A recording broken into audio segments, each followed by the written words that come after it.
नमस्कार किसान भाइयों, आपका हार्दिक अभिनंदन अपने यूट्यूब चैनल देसी फार्मर के अंदर।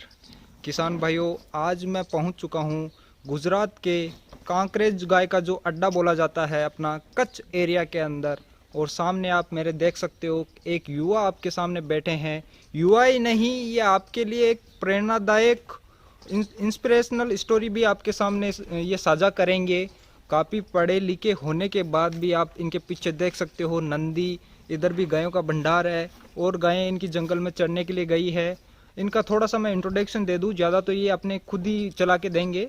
इन्होंने सीए की पढ़ाई करके सीए क्लियर करके उसके बाद उन्होंने जॉब नहीं की। इस गिर अपनी जो गाय पालन होती है, गौ सेवा होती है, जो जैविक खेती होती है, उसके अंदर इन्होंने कदम रखा और आज आसमान छू रहे हैं।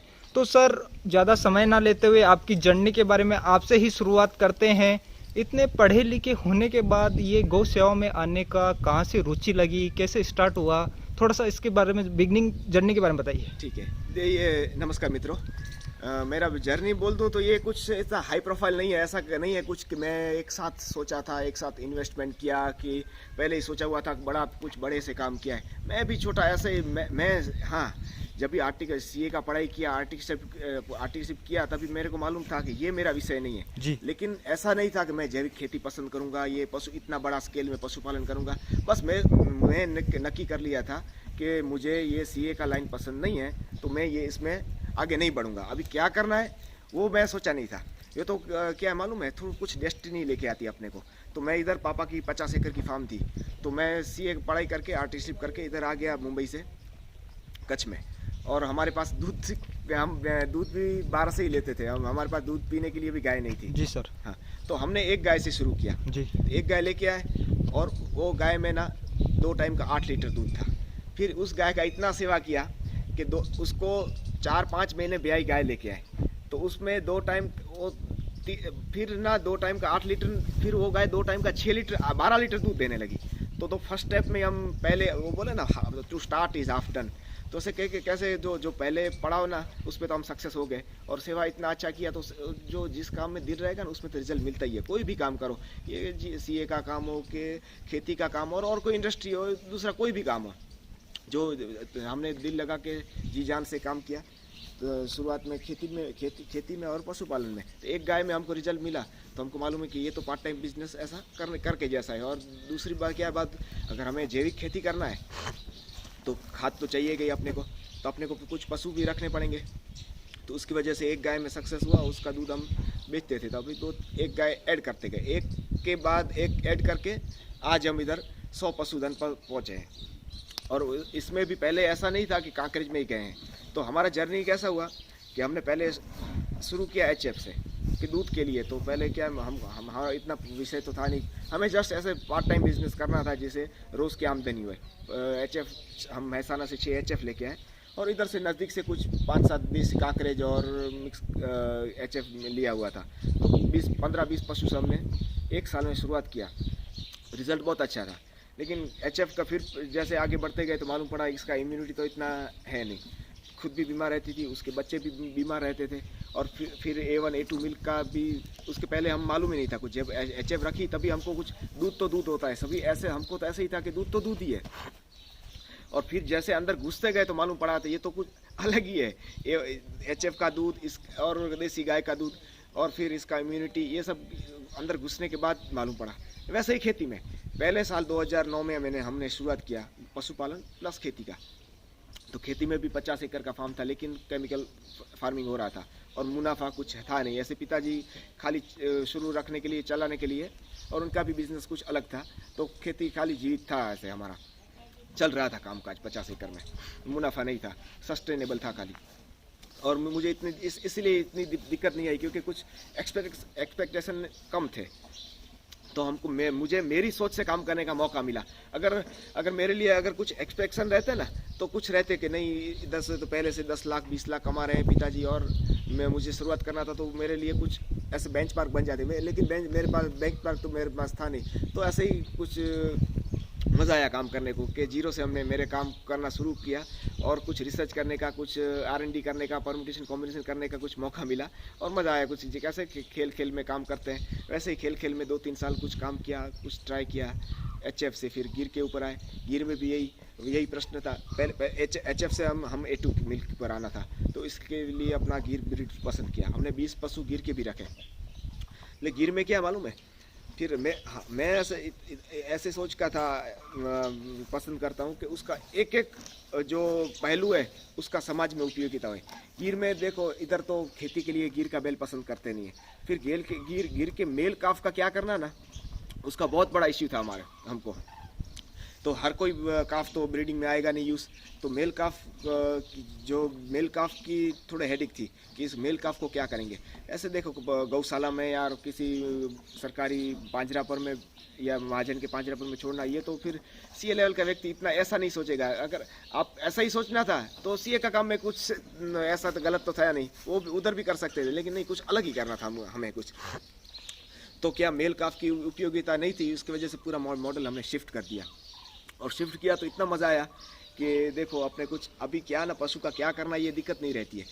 फीमेल काफ तो अपनी बछड़ियाँ काम ही आती है। मेल काफ तो हमने ब्रीडिंग का नंबर 1 बुल लेके आए। तो क्या आपने को कुछ मेल काफ की यूटिलिटी की कोई दुविधा नहीं हुए, अपना हेडेक नहीं हुए।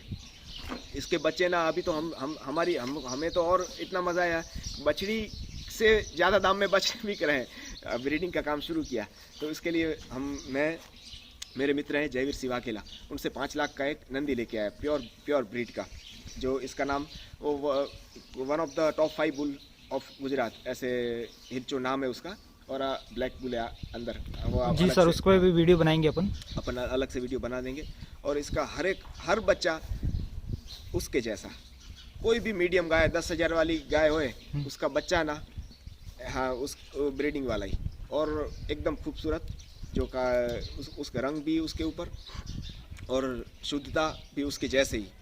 यही अच्छी सांड की पहचान है कि अगर मीडियम गाय रहेगी उसका भी बच्चा हाई ग्रेड का बना देगा वो, जितना, क्योंकि उसमें जीन्स इतना बढ़िया है तो उसके बच्चे का भी जीन्स हाई रहेगा। ये भी देखिए अभी एक बछड़ा तैयार कर रहे हैं जी सर। हाँ, हाई देखिए, पूरा मस्त मुँह जर्दा सिंह, एकदम शांत। देखो अभी हम इधर बात कर रहे हैं, लोग बोलते हैं कांकरेज थोड़ा एग्रेसिव जाते हैं। आप देखिए ये तो नंदी है और बछड़ा है, वो भी एग्रेसिव नहीं, उसको अपनी पड़ी नहीं है। लेकिन उसको तो क्या है मालूम है, अपना थोड़ा ट्रेन करना पड़ता है कांकरेज को। पहले से प्रेम दिया, उसके ऊपर हाथ घुमाया बचपन से ही। हमारे पास 100 पशु हैं, सभी एकदम शांत। ऐसा नहीं कि अनजान आदमी जाए तो उसके ऊपर मारने दौड़े, ऐसा कुछ भी नहीं है। ये ब्रीड है थोड़ा, देखो जो तो इसमें चंचलता रहेगा। देखो घोड़ा है, कांकरेज पशु है, इसमें ना चेतना बहुत हाई है, हाई इंटेलेक्ट और चेतना ये इसमें बहुत हाई रहता है।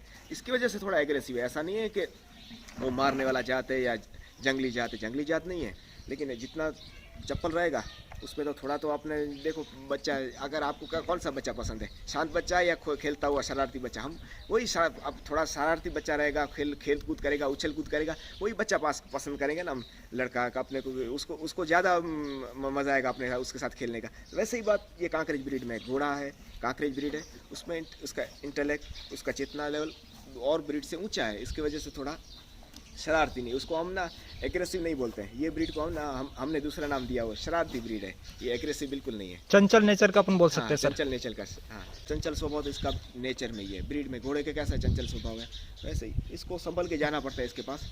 ऐसा बस मारने वाला नहीं है। एक भी आदमी का मौत कांकरेज गाय की वजह से नहीं हुआ है आज तक।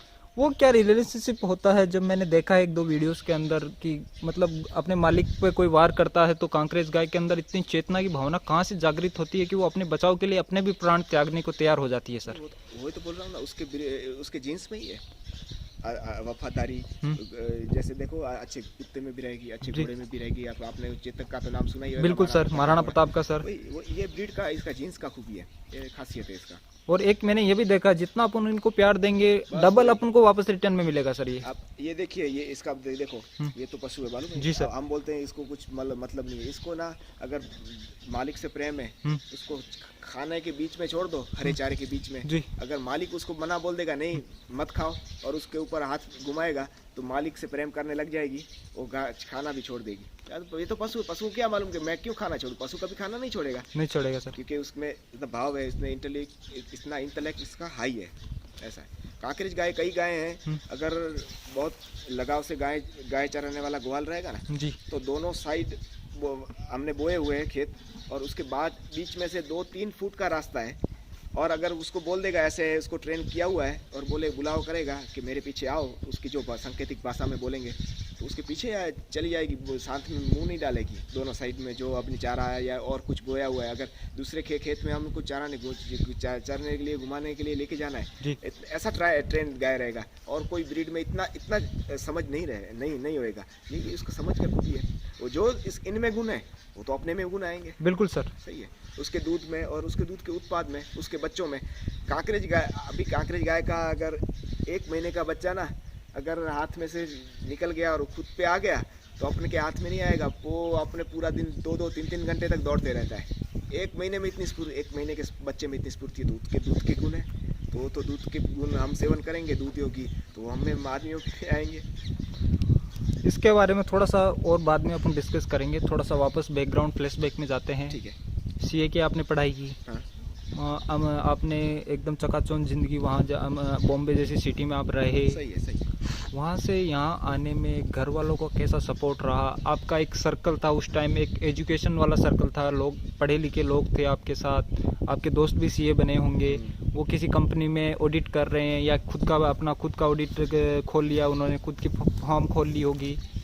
आपको कैसा अभी कुछ ऐसा आपको उनकी तरफ से ताने को मिला है, या फैमिली सपोर्ट कैसा रहा इसकी शुरुआत करने में? क्योंकि आमतौर पे मैं आपको फ्रेंकली स्पीकिंग कि जो रियलिटी है, आज की धारणा है कि जो सीए बन गया वो ये इस लाइन में तो नहीं आएगा। कुछ कहेंगे कि कोई पागल ही होगा जो इस लाइन में आएगा, ये ऐसा सब सुनने को आता सोसाइटी की तरफ से। मैं आपको बोल रहा हूँ, पर आपकी जो मैंने कैमरे से पीछे आपसे वार्तालाप करने की कोशिश की, आपका थोड़ा माइंड रीड करने की कोशिश की, आपके विचारों का कोई तोड़ नहीं है, आपकी खुद की ज़िंदगी है, आप खुद की रूल्स के ऊपर जीना चाहते हो, जैसे आपने पहले ही बताया था। तो आपका इसके प्रति क्या कहना है, थोड़ा सा उसके बारे में बताने को।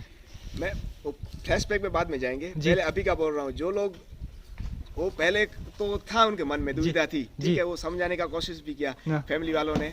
और पहले क्या था मालूम है कि उनको क्या मालूम है कि ये तो पहले ही, मैंने खेती का काम तो कभी किया नहीं है जी सर। गाय का दूध निकालना, मैं ना जब 6-7 साल का था तब गाय का दूध निकालता था। मेरे इधर हम घर पे 2-3 गाय बनती थी और मैं गाय का दूध निकाला, तभी हमारे उधर चाचा थे ग्वाल जी, वो गाय का 2 गाय का दूध निकालते थे। तभी तक मैं एक गाय का, मेरे को अच्छी गाय ना, एकदम शांत गाय, वो मेरे को दूध निकालने देते थे। तभी से मेरा गौ प्रेम तो तभी था जी सर। 6-7 साल का था, तभी मैं 6-7 साल का था, तभी मैं गाय का दूध निकालना सीख गया था।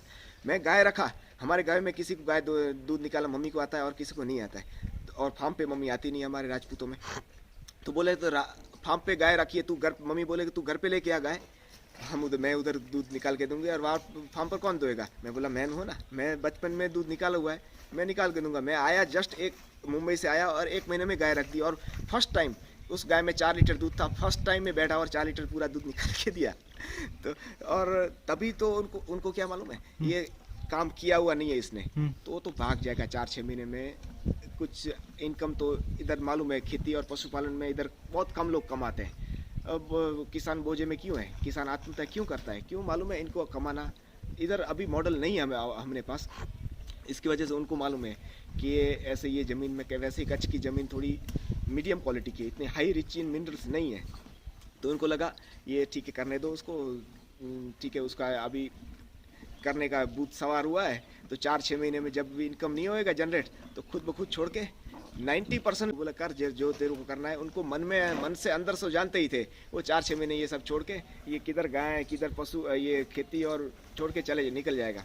और अभी मैं अभी का बात बोलूं, जो लोग मेरे को अभी बोलते हैं ना, वो अभी खुद की ज़िंदगी पर तरस खाते हैं कि अरे तू हमें क्या सोचा था, तूने तो क्या ज़िंदगी बना ली। क्योंकि इनकी जितना तो मैं कमा लेता हूँ, सीए का जो पैकेज रहता है उतना तो मैं इधर बैठ के मौज करके प्रकृति के बीच में सेवा करके 1 रुपये का गलत काम नहीं करता, 1 रुपये का भी जीरो काम नहीं करता हूँ। और सेवा, गाय का सेवा, इधर जो भी होएगा ना, वो सेवा का भावना मेरे हर कोई काम में 50% वेटेज सेवा का भावना का रहेगा। वो करके मैं सीए जितना कमा लेता हूँ। तो वो लोग बोलते हैं, वो तो खुद की ज़िंदगी पर तरस खाते हैं कि काश हम भी ऐसी ज़िंदगी जी पाते हैं। अभी का तो ये हाल है।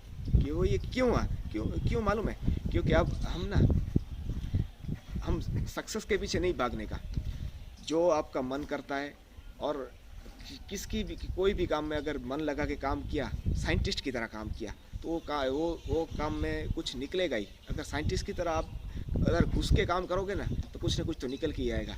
बाकी तो ऐसे पैसों के लिए काम किया तो खुद को भी कुछ नहीं मिलेगा और दुनिया को भी उसका कुछ फायदा नहीं मिलेगा। जैसे आपने बताया कि आज अभी आपसे कैमरे से पीछे भी बात कर रहे थे, आपके टाटा पावर का यहाँ पास में प्लांट है, हाँ।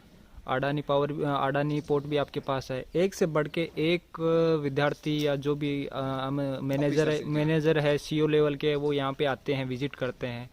वो भी आपसे आप जैसे बता रहे थे कि वो भी चाहते हैं, उनके मन में है कि हम भी ऐसा करें, पर वो कर नहीं पाते। क्योंकि सर एक मैं आपको रोकना चाहूँगा, आदमी क्या है कि मेंटली कितना वो सेटिस्फाई है। अब सीए की जो वो बंदा करता होगा, उसके वर्क प्रेशर कितना होगा, रात को वो सोता होगा तो उसको नींद भी नहीं आती होगी। आप उनसे डबल कमा के संतुष्ट रह के एकदम खुली जगह, ऐसा वातावरण, सब कुछ संतुष्टि के तौर पे आप कर रहे हो। आपका क्या विचार है उसके बारे में थोड़ा सा बताने की कोशिश कीजिए। हाँ देखिए, ये हमारा इधर टाटा पावर प्लांट है। हाँ। और उसका रेसिडेंस इधर ही है, हमारे 2 किलोमीटर रहता है जी। तो ऑफिसर लोग इधर हमारे वाड़ी के उत्पाद हम खुद ही बेचते हैं जी। दूध घी भी हम खुद ही बेचते हैं जी। वो लेने के लिए आते हैं। हाँ। और हमसे वार्तालाप होते हैं, उनको मालूम है ये बंदा पढ़ा लिखा है और जैविक खेती कर रहे हैं, ये उनको रस का विषय है। और तो हमसे कुछ वार्तालाप होता है तो वो भी बोलते हैं काश हम भी ऐसा कर पाते। तो वो कुछ लोगों के पास जमीन भी है, वो लोग रिटायरमेंट के बाद हम प्लान करेंगे, तो तभी का कौन सोचेगा, अभी से करो। तो अब और देखो कि कोई हम ना जिस चीज़ के पीछे नहीं भागेंगे ना वो चीज़ अपने पीछे लग जाएगी। हम पैसों के पीछे भागेंगे तो पैसा नहीं मिलेगा, पैसा को छोड़ दो, आप ना रुचि के पीछे भागो, एक्सीलेंस के पीछे भागेंगे तो पैसा खुद ब खुद।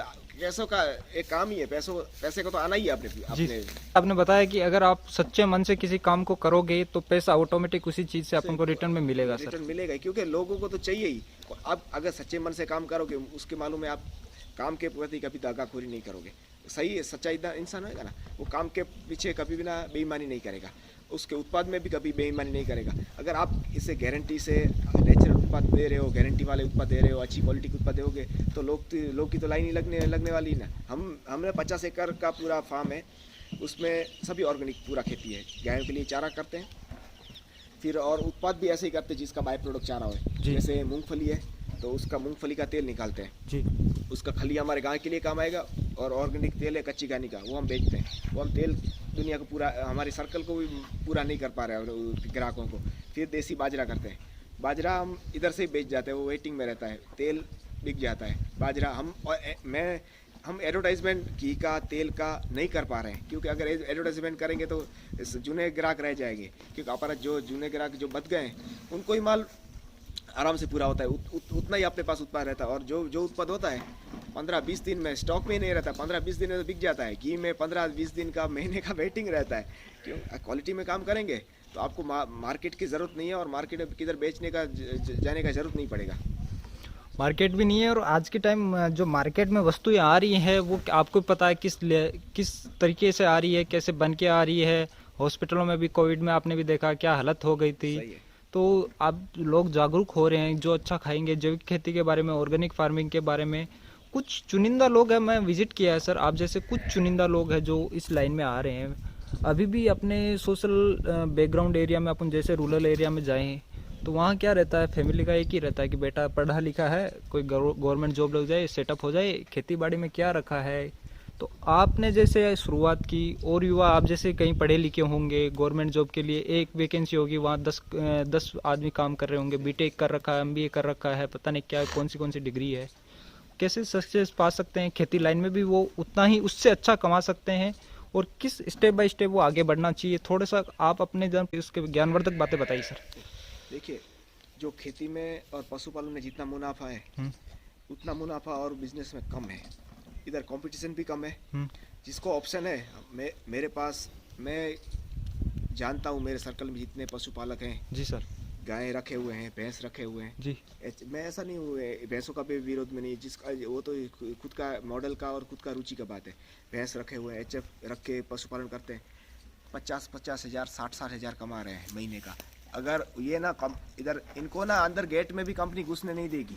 ऐसे आदमी हैं जो 50-60 हज़ार कमा रहे हैं, तो मैं यही बोलना चाहता हूँ, पैसा कमाने के लिए ऐसा डिग्री का ज़रूरत नहीं है, खुद लगन ले। हाँ, लेकिन वो पशुपालन बहुत बढ़िया कर रहे हैं और लगाव से कर रहे हैं। अगर पशुपालन लगाव से कर रहे हैं तो भैंसों में मैं बहुत पशुपालकों को जानता हूँ, ये फार्मर्स को जानता हूँ जो लाख लाख रुपया 50-50 हज़ार कमा ले, जिनको कंपनी वाले 10,000 की नौकरी नहीं दे। ऐसे लोगों की उन्होंने कंपनी के पीछे नहीं भागे वो लोग। और मेरे मित्र ही हैं कई, मैं तो बोलता ही हूँ, कई मित्र हैं मेरे, वो लोग लाख लाख रुपया कमा रहे हैं। 50,000 वाले तो कहीं नहीं, एक एक गांव में, हमारे गांव में मेरे आसपास में मैं 50 जन को जानता हूं जो 50,000 के ऊपर पशुपालन और खेती से कमा रहे हैं। इनका डिग्री विग्री कोई नहीं है। पैसा कमाने के लिए डिग्री नहीं है, लगन की मेहनत की ज़रूरत है। अगर आप कोई भी काम दिल से करें तो निकल के तो आने ही वाला है। तो आप क्यों नौकरी के पीछे पड़े? उसमें भी क्या है, मालूम, खुद का धंधा तो अपने को कंपटीशन का डर नहीं है। नौकरी में तो फिर भी डर, कुछ पॉलिसी बदल गई, कंपनी ने कुछ स्टाफ कम कर दिया, ये हो गया, लॉकडाउन आ गया, तो फिर से अपने को पैसा हेडेक रहेगा, अरे यार निकालना देता अच्छा है। और आज 10-15 हज़ार में होता ही क्या है? आज दो गाय दो भैंस रखने वाला आज 15-20 हज़ार कमा लेता है। और 2 गाय और 2 भैंस के लिए टाइम कितना? सुबह 1 घंटा, शाम 1 घंटा टाइम लगता है अपने को। नहीं सर, ये आपकी बातों में सच्चाई है, इस बात को मैंने भी एनालाइज किया है, पर उनकी फैमिली सपोर्ट नहीं करती। वो क्या, तो मेरी बात सुनिए सर, कैसा होता है कि जैसे रूरल एरिया में 2 गाय रख ली तो बच्चे की शादी नहीं होगी, कोई लड़की नहीं देगा, ये क्या गंवारों जैसा काम कर रहा है। उस मेंटलिटी को, फैमिली मेंटलिटी को चेंज करने के लिए कुछ आपके पास क्या, कैसे चेंज हो सकती है उसके बारे में? या तो मेंटली स्ट्रांग बनना पड़ेगा या क्या, कैसे? बस मेंटली स्ट्रांग बनना पड़ेगा थोड़ा। फैमिली अभी तो ये मेंटलिटी बदल रही है। हाँ, धीरे धीरे बदल रही है। इनको भी मालूम पड़ गया कि ये कैसे बदलेगा, मालूम है? ये चेन पहले देखो जैसे अभी मेरे गाँव में मेरे को, हम भाइयों को देखते हैं, उनको मालूम है कि ये काम कर रहे हैं और कमा रहे हैं। तो और काम करने में कुछ ऐसा नहीं है, कोई काम बड़ा छोटा नहीं होता है। हम खुद गोबर उठा लेते हैं, हम तीनों भाई हैं, गोबर उठा लेते हैं, हम हाथ से दूध निकाल लेते हैं, गाय को घुमाने चारा डालते हैं और बाहर जंगल में भी घुमाने को लेके जाते हैं। उस कोई काम छोटा बड़ा नहीं है, अगर दिल से करोगे काम तो निकलेगा। और देखो हमको देखते हैं तो हम कईयों के प्रेरणा स्रोत रहे हैं, तो कुछ उसके दूसरे के लड़का भी बोल सकते, देखो ये लोग भी कमा रहे हैं तो मैं भी कमाऊँ। मेरे ऊपर आपको ट्रस्ट नहीं है कि 1 साल दो मेरे को, मैं ऐसे काम शुरू करने के लिए, ऐसा नहीं है कि मैं लाइफ पूरा ज़िंदगी दे देने का, 1 साल तो दे सकते हैं हम। अगर नहीं जमा तो फिर लड़का पिता को बोल सकता है, अगर नहीं जमा आपको, मेरे को 1 लाख रुपया दो और 1 साल दो। अगर नहीं जमा तो फिर मैं आप जो जैसे बोलोगे वैसे करेंगे। और 1 साल में क्या पता अपना, कई लोग सेटल हो ही जाते हैं इसमें। जैसे आपने बताया, धरातल से जुड़े रहेंगे, दिल से काम करेंगे, खुद गोबर उठाएंगे, खुद उनके साथ नज़दीकी रहेंगे। ऐसा नहीं है कि मैनेजमेंट लेबल आके खड़ा कर दिया और मैनेजमेंट के तौर पे छोड़ दिया। खुद को भी कुछ करना पड़ेगा, तभी आप जैसे सक्सेस हो पाओगे सर। आपको मैं सलाम करता हूँ, सल्यूट करता हूँ कि सीए होके भी आप इस गौशाला अपनी जो गोवर्धन है इस लाइन का संरक्षण कर रहे हो, इसके बचाव में आप कार्य कर रहे हो। आपको भी पता देसी नस्ल खत्म होने की कगार पे है। आप जैसे कुछ युवा है जो इस काम में लगे हो, इसका जो खत्म होने का कारण है, इसकी क्या आपने एनालाइज किया होगा, क्यों ऐसा हो रहा है? जो अपना पूर्व जो सोने की चिड़िया भारत को कहा जाता था वो अब खत्म सा हो रहा है, क्या कारण है सर? ये बहुत बड़ा प्रश्न उठाया आपने जी। सही में मैं ना, ये गौ सेवा, असल में गौ सेवा ना, हम थोड़े पीछे हैं गौ सेवा में। जो लोग नहीं है ये गौ सेवा का काम जो कर रहे हैं वो उनकी सोच से कर रहे हैं, मैं इसका विरोध में नहीं हूँ। लेकिन सही गौ सेवा, बहुत अव्वल नंबर की गौ सेवा क्या मालूम है? ब्रीड के ऊपर काम करना। हमने नस्ल के ऊपर, गाय को चारा खिलाने से उसका दिन कटेगा, उसकी ज़िंदगी नहीं कटेगी। अगर आपने नस्ल वाली एक बछड़ी या बछड़ा बना लिया ना, तो उसकी पूरी उसके पीछे एक नस्ल वाली बछड़ी या नस्ल वाला बछड़ा ना कभी रोड पे आपको घूमता हुआ नहीं दिखेगा। कभी भी वो पांजरा पर में, जो हम लोकल में पांजरा पर बोलते हैं, और जो महाजन और जो सरकारी फार्म जो बोलते हैं, जिसको जो चारा काट के खा के कुछ जिसका माने जो मुनाफे में नहीं है पशु, वो मुनाफे विदाउट जो लॉस पे पशु है, जो समाज के ऊपर बोझा नहीं बनेगा। आपको ये पूरा ज़िंदगी निकालना पड़ेगा। अगर ब्रीड पे ऊपर काम नहीं किया आपने, नस्ल के ऊपर, दूध और उसके जीन्स, इसके ऊपर काम नहीं किया, तो ये अगर आपको चारा, मैं आप बोले कि मैं 1 लाख रुपए का दान करके आता हूँ, वो सही में सेवा नहीं है। 1 लाख रुपए का नंदी ले लो किसी गौशाला में, वो ये सेवा में बहुत गुना बढ़ जाएगा। और ऐसी सोच रखने वाले कम है थोड़े। अगर आप ना गौशाला में अच्छी नंदी रखें जो खराब नंदी है उसको खसी करवा दे या उसको अलग रखें। ये एंगल में अभी अपने को सोचने का समय आ गया है कि ब्रीडिंग के ऊपर काम करें। पशु जो संस्थाएं अपनी जो सरकारी संस्थाएं या चैरिटेबल इंस्टीट्यूशंस हैं जो देसी गौवंश के ऊपर काम करें, इनको ब्रीडिंग के ऊपर काम करने का समय आ गया है। ये सबसे बड़ी सेवा है। अगर 1 लाख का चारा नहीं दिया ना तो उससे इतना नहीं बिगड़ जाएगा, लेकिन अगर 1 लाख का नंदी किसी गौशाला में हमने ला के दिया वो बड़ी सेवा हो जाएगी, क्योंकि वो ना जो भी इसकी लाइफ में जो 50-100 बछड़े 200 बछड़ा बछड़ी करेंगे उसकी पूरी पीढ़ी तर जाएगी और सुधर जाएगी। उन लोग जो इसके बच्चे रहेंगे ना उसको कोई टुकड़े की जो दान की रोटी खाने की जरूरत, चारा खाने की जरूरत नहीं है। वो तो खुद अपने मुनाफे का खुद खा लेंगे, ऐसा है। सर आप कितनी अच्छी बातें बता रहे हो, कितनी ज्ञानवर्धक बातें बता रहे हो। अगर कोई युवा आपकी बातों को ध्यान से सुनेगा तो उसको बहुत कुछ सीखने को मिल सकता है।